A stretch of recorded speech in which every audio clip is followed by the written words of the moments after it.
Bumangon at magsimulang muli.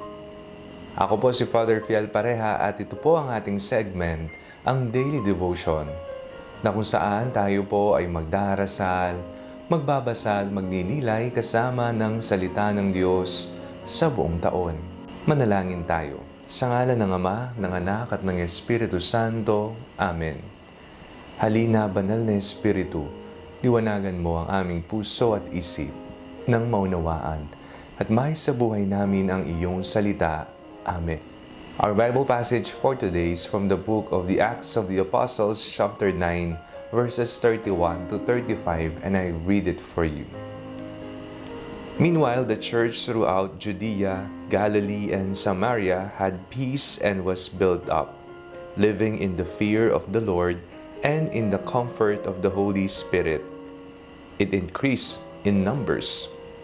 Now as Peter went here and there among all the believers, he came down also to the saints living in Lydda. There he found a man named Aeneas, who had been bedridden for 8 years, for he was paralyzed. Peter said to him, Aeneas, Jesus Christ heals you. Get up and make your bed. And immediately he got up. And all the residents of Lydda and Sharon saw him and turned to the Lord.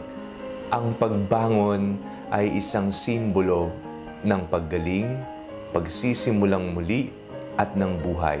Ito po ang nakita natin sa ating pong binasa sa araw na ito. Bumangon ang may sakit, 8 taong bedridden na. Ngunit sa ngalan ni Kristo na muling nabuhay, siya ay nakabangong muli at namuhay ng normal. Ano ang mga bagay na kailangan tayong bumangon muli at magsimulang maglakad ng muli patungo sa ating pangarap sa buhay? Hindi ho ba ang muling pagkabuhay ni Jesus ay isang uri rin ng pagbangon ng buhay? Isang buhay na sumasagisag na tayo ay minahal ng Panginoon, tayo hindi kinalimutan ng Panginoon, na ang pananampalataya natin ay hindi walang kabuluhan, kung hindi makabuluhan. Ibinangon tayo ni Jesus. Ibinangon ng bumangong si Jesus para sa ating lahat. Kaya naman, sa mga panahon na para bang tayo ay lugmok na lugmok at hindi makagulapay, ni hindi makalakad at makabangong muli, tandaan natin na makapangyarihan ang pangalan ni Jesus. Ito ang ginamit ni Pedro sa pagpapagaling ng may sakit.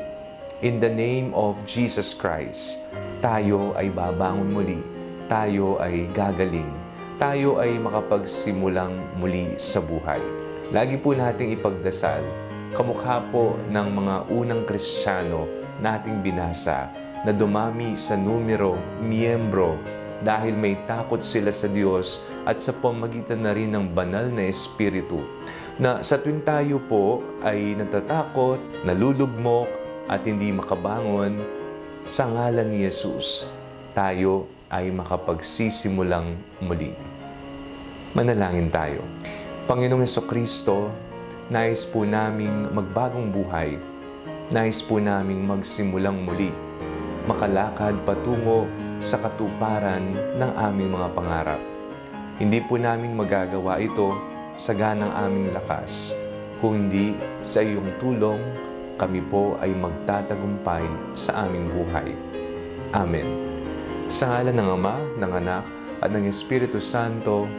Amen.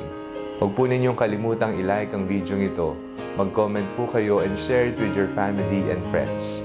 Ang Panalangin Bago Matulog ay may sariling Facebook page na po. Huwag niyo pong kakalimutang mag-like at mag-follow dito, and do not forget to subscribe to our YouTube channel.